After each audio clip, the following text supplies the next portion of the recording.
I'm just going to point this in. Hold on 1 second. I want to stay away from creative for this conversation because it's a different space. I want to propose this. You're now in the Pentagon, right? And there are X number of people working on psyops, and they're developing ways to attack Vladimir Putin with some versions of deep fakes.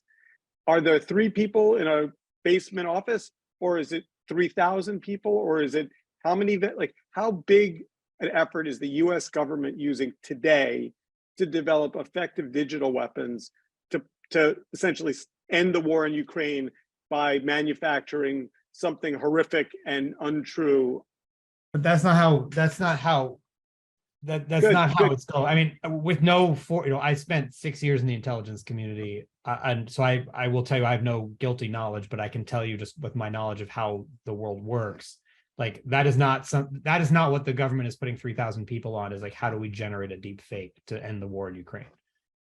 Because that is what the Russians are trying to do right now, and they've tried it, right? They've impersonated mayors of cities in Ukraine. They've done all kinds of deep fake shenanigans, which we've debunked, which we've done forensics on and pointed out, like, here we know that this is not what they purport it to be.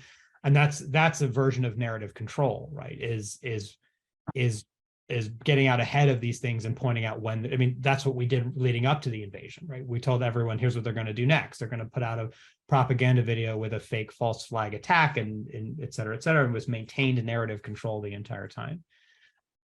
The Pentagon does not need to, fake a speech by Putin to end this, to convince hearts and minds to ally with the Ukrainians.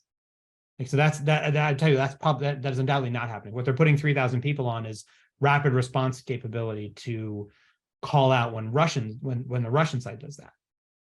And I think that's why, like, I'm less concerned about those scenarios. While they're very real, those are already getting the attention that they need. The sort of like fake Kim Jong-un video, or the fake video declaring war on North Korea, et cetera, like all those things, like that is not that, like those sorts of threats using generative machine learning models are not really what concerns me, because they're relatively simple to